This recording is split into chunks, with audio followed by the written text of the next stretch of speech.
Imagine कीजिए एक 30 inch जितनी चौड़ी ऑयल कोटेड पाइप पलक झपकते ही आपको खींच कर अपने अंदर ले ले और पाइप के अंदर अपनी सांसें रोक कर जब तक आपको रियलाइज हो कि आप फंस चुके हो और मरने वाले हो तो क्या होगा, सोच कर ही डर लगता है। ये 5 डाइवर्स ऐसे ही दिल दहला देने वाली सिचुएशन में खुद को पाते हैं। फिर आगे क्या हुआ ये बताने के लिए इन 5 डाइवर्स में से सिर्फ एक ही बच पाया, जो समंदर के 55 फीट नीचे क्रूड ऑयल से भरे हुए पाइप में अपनी मौत को सामने देखकर भी जिंदा बचकर बाहर निकल आया और अपनी अनसुनी कहानी दुनिया के सामने रखी। साथ ही साथ एक गोप्रो कैमरा जो कि डाइवर के सूट के साथ ही अटैच था, जिसने पाइप के अंदर पल पल के लम्हों को रिकॉर्ड करके दुनिया के सामने रख दिया, जिसे देखकर खुद को उस हालत में तस्वर करने से भी रूह कांप उठती है। आखिर इन 2 दिनों में इन डाइवर्स के साथ क्या कुछ होता रहा, जानकर आप भी हैरान रह जाएंगे।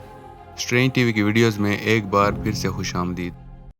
ये 26 फरवरी 2022 का वो दिन जब एक प्राइवेट कंपनी LMCS के डाइवर्स को पारिया नाम की एक ऑयल कंपनी में कॉन्ट्रैक्ट बेस्ड मेंटेनेंस का काम करना था। ये पारिया नामी government owned oil company West Africa के ट्रिनिडाड में मौजूद है। Professional divers Faizal Kurban, Kazim Ali, Rishi Nagassar, Yusuf Henry और क्रिस्टोफर बुडराम के लिए रोजमर्रा के काम जैसा ही था। डाइवर्स ने पॉइंट पीर के मकाम पे इस ऑयल रिफाइनरी के बर्थ 6 के अंडर वाटर ऑयल पाइप की मेंटेनेंस का काम करना था। ये एक यू शेप्ड 1200 फीट लंबी और 55 फीट डीप वाटर पाइपलाइन थी, जो कि काफी अरसे से इस्तेमाल नहीं हुई थी।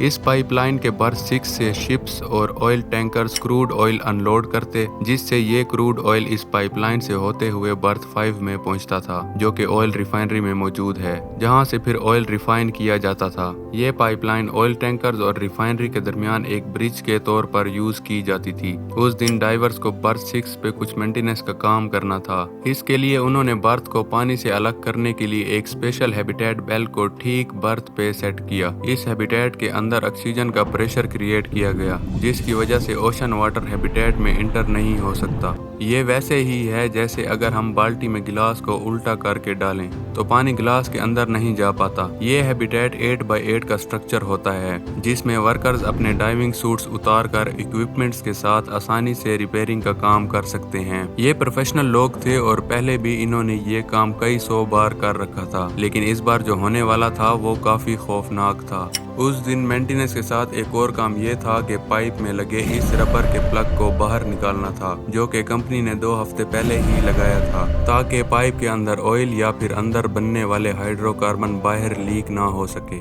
ये प्लग एक एयर टाइट बैरियर की तरह काम करता था, जिससे वाटर प्रेशर को बैलेंस किया जाता था, और इसको हटाने के लिए एक अलग प्रोफेशनल टीम की जरूरत पड़ती है। इसका एक अपना स्टैंडर्ड प्रोसीजर है, क्योंकि ये काम खतरे से खाली नहीं, इसलिए इसे हटाने के प्रोसेस के लिए इंटेंस प्लानिंग और रिस्क असेसमेंट मैट्रिक्स को क्लोजली मॉनिटर किया जाता है। इस बात से डाइवर्स बिल्कुल बेखबर थे और सिर्फ अपने ऑर्डर फॉलो कर रहे थे जो उनको कंपनी की तरफ से दिए गए थे।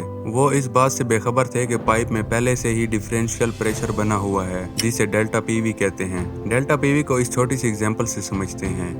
ये दोनों वाटर टैंक एक पाइप से कनेक्टेड हैं, जिसके बीच में एक वाल्व है। अगर एक टैंक थोड़ा सा भरा हुआ हो और एक फुल हो, तो फुल वाला टैंक उस वाल्व पे प्रेशर डालता है, और अगर उस वाल्व को खोल दिया जाए तो ये प्रेशर डिफरेंस एक फोर्स के साथ पानी को बराबर करने की कोशिश करेगा। अगर इसके आसपास कोई इंसान हो या कोई भी चीज हो तो वो भी इस प्रेशर के साथ खींचा चला जाएगा। और उस दिन भी सेम यही हुआ। जैसे उन्होंने रबर के प्लग को खोला तो पानी का एक ऐसा प्रेशर क्रिएट हुआ जिसने इक्विपमेंट्स के साथ ही इन 5 डाइवर्स को 30 इंच के पाइप के अंदर खींच लिया, और इन्हें समझने का मौका तक भी नहीं मिला कि इनके साथ हुआ क्या है। लेकिन खुशकिस्मती से वो पाइप में एक ऐसी जगह पर जाके रुके जहाँ पे कुछ एयर पॉकेट्स बने हुए थे। डाइवर्स के सूट पे जो गोप्रो कैमरा लगा हुआ था, उसमें इस इंसिडेंट की चंद सेकंड पहले की फुटेजेस को देखा जा सकता है, और 1 सेकंड बाद ही स्क्रीन में घना अंधेरा दिखाई देता है। जब तक पाइप के अंदर का प्रेशर स्टेबल हुआ तब तक डाइवर्स अपना होश व हवास खो चुके थे और जोर जोर से अपने साथियों के नाम पुकारने लगे। तब उन्हें पता चला कि वो सारे ही जिंदा तो हैं, लेकिन बुरी तरह से इस पाइप में फंस चुके हैं।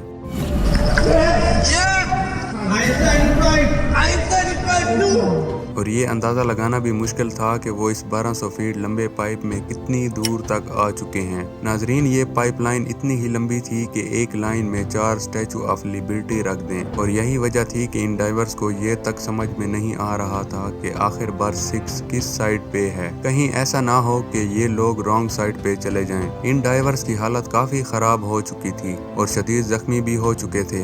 एक डाइवर जो कि जिंदा बच गया था उस दिन इस इंसिडेंट में, वो अपने इंटरव्यू में कहता है, For too long, after a while, your body, your lungs just fight. Your airways close, you see a noise.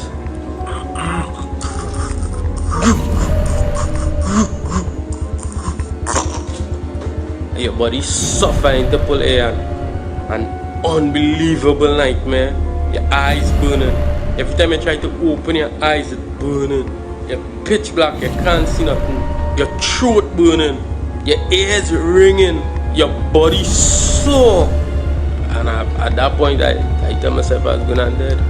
और ये तो बस शुरुआत ही थी, क्योंकि ये 5 लोग 1200 फीट लंबे एक ऑयल के पाइप में फंस चुके थे। जख्मी, थकावट और घबराहट के बीच ये 5 लोग किसी भी तरह बार बार एक दूसरे को आवाज देते ताकि जिंदा बच पाने की बची कुची हिम्मत को ये दोबारा से जुटा सकें। लेकिन इनकी सिचुएशन की जो असल सच्चाई थी वो जिंदा बच पाने से कोसों दूर थी। बहरहाल कुछ देर के डिस्कशन करने के बाद किसी तरह हिम्मत करके ये 5 लोग एक दूसरे के साथ अटैच होके एक डायरेक्शन में मूव करते हैं और एक दूसरे को खींचते हुए आगे बढ़ने की कोशिश करते हैं। नाजरीन, ये पाइपलाइन क्रूड ऑयल के कीचड़ से भरी हुई थी, जिसमें घंटों मुशक्कत करने के बाद भी कुछ इंच आगे तक बढ़ना भी मुश्किल हो रहा था। टूटी हड्डी, आंखों और नाक में हर एक सेकंड क्रूड ऑयल से होती हुई जलन, इसी के साथ काला अंधेरा और सांस लेने में दुश्वारी हर गुजरते सेकंड के साथ इनके हौसले तोड़ रही थी।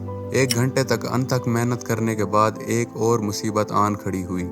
इन्हें मालूम हुआ कि सी वाटर दोबारा से ऊपर आ रहा है और अब इनके पास ज्यादा टाइम नहीं है, क्योंकि इससे बचे कुछ एयर पॉकेट्स भी पानी से भर रहे थे और इनका जो लीडर था उसे मालूम हुआ कि सिर्फ 6 इंच तक एयर पॉकेट बच गया है और उसे समझ आ चुकी थी कि इस हालत में मजीद आगे नहीं बढ़ा जा सकता, स्पेशली वो साथी जो बुरी तरह से जख्मी थे और आगे नहीं बढ़ सकते थे। इस पाइप में सबसे आगे क्रिस बूडरम लीड कर रहे थे, जिसके बाद काजिम अली, यूसुफ, फैजल और ऋषि थे। तो उन्होंने मिलकर एक डिसीजन लिया कि क्रिस और काजिम पाइप में आगे जाएंगे और एक एयर पॉकेट तलाश करेंगे और जरूर बाहर निकलने का कोई ना कोई रास्ता ढूंढ लेंगे और अपने बाकी जख्मी साथियों के लिए वापस मदद लेकर आएंगे। प्लान के मुताबिक ये दोनों अपने फेसेस को जितना हो सके ऊपर रख कर आगे बढ़ते रहते हैं। कुछ दूरी पर स्विम करके ये दोनों आगे एक और एयर पॉकेट तलाश कर लेते हैं और ये जगह राइजर पाइप से थोड़ी ही दूरी पर मौजूद थी, जहाँ खुशकिस्मती से इन्हें 2 ऑक्सीजन स्कूबा टैंक्स भी मिल जाते हैं जो इन्हीं के साथ ही इस पाइपलाइन में खींचे चले आए थे। लेकिन ये जो काजिम नाम का शख्स था, इसकी हालत मजीद बिगड़ने लगती है और अब ये मजीद आगे नहीं बढ़ सकते। इसलिए दोनों ये डिसाइड करते हैं कि क्रिस सारा ऑक्सीजन यूज करके बाहर निकलेगा और मदद लेकर वापस आएगा। अब क्रिस ऊपर की तरफ बढ़ने लगता है, लेकिन उसके दिमाग में एक डर अभी भी बाकी था कि क्या होगा अगर ये बर्थ 6 की बजाय बर्थ 5 निकला तो। अगर ये बर्थ 5 निकलता है तो उसकी मौत कंफर्म है, क्योंकि अब वो लगभग 50 फीट स्विम करके ऊपर पहुंचने वाला था और ऑक्सीजन भी खत्म होने को था, पर उसकी किस्मत उसका साथ दे गई और वो बर्थ 6 में ही था। नाजरीन, क्रिस ये देखकर जोर जोर से चिल्लाने लगा और पाइप को बजाना शुरू किया ताकि बाहर मौजूद टीम का ध्यान अपनी तरफ खींच सके। बाहर टीम ने हैबिटाट में एक चैन डाली जिससे क्रिस को बाहर निकलने में मदद मिली और वो बाहर निकल आया।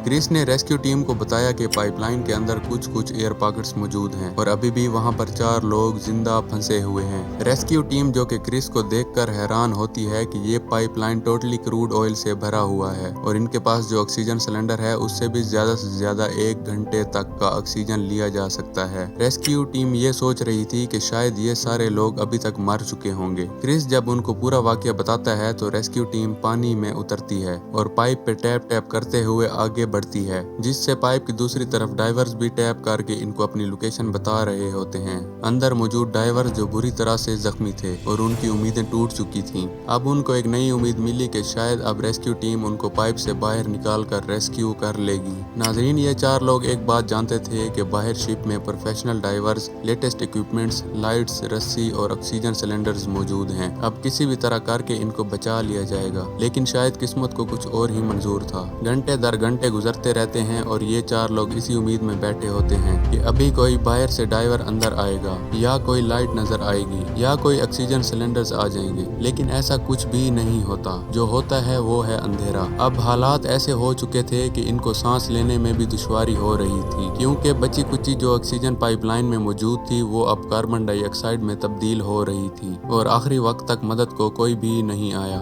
और ये 4 लोग घंटों तक मदद की उम्मीद में जान की बाजी हार गए। लेकिन सवाल ये पैदा होता है कि यहाँ पारिया कंपनी, LMCS और कोस्ट गार्ड इन्हें बचाने क्यों नहीं आए। पारिया कंपनी के मुताबिक वो अपने बाकी डाइवर्स को पाइप के अंदर भेजकर उनकी लाइफ रिस्क में नहीं डालना चाहते थे। कंपनी के मुताबिक उनके लिए बिना दूसरे डाइवर्स की जान को खतरे में डाले इन 4 लोगों को जल्द से जल्द बाहर निकालना काफी मुश्किल था, क्योंकि इसमें दूसरे डाइवर्स की जान भी जा सकती थी। कंपनी के मुताबिक अंदर 4 लोग ऑलरेडी मर चुके थे और किसी और चीज की आवाज उन्हें अंदर से आती हुई सुनाई दे रही थी। कुछ लोगों का मानना है कि जब क्रिस्टोफर बुडराम को रेस्क्यू किया गया उसके लगभग 2 दिन तक ये 4 लोग जिंदा रहे, क्योंकि डाइवर्स का ये कहना था कि पाइप से 2 दिन तक नॉकिंग की आवाजें आती रही। ऑटोप्सी रिपोर्ट के मुताबिक सारे लोग तकरीबन 2 दिन तक जिंदा रहे और एक तो शायद 3 दिन तक, लेकिन फिर भी इन 4 लोगों की किसी भी तरह से कोई मदद नहीं की गई और चारों अपनी जान की बाजी हार गए। वो अपनी दर्दनाक मौत को पहले से ही देख रहे थे। जब घंटों तक उनके लिए कोई मदद नहीं पहुंची तो वो समझ चुके थे कि अब उनका जिंदा बच पाना बहुत मुश्किल है।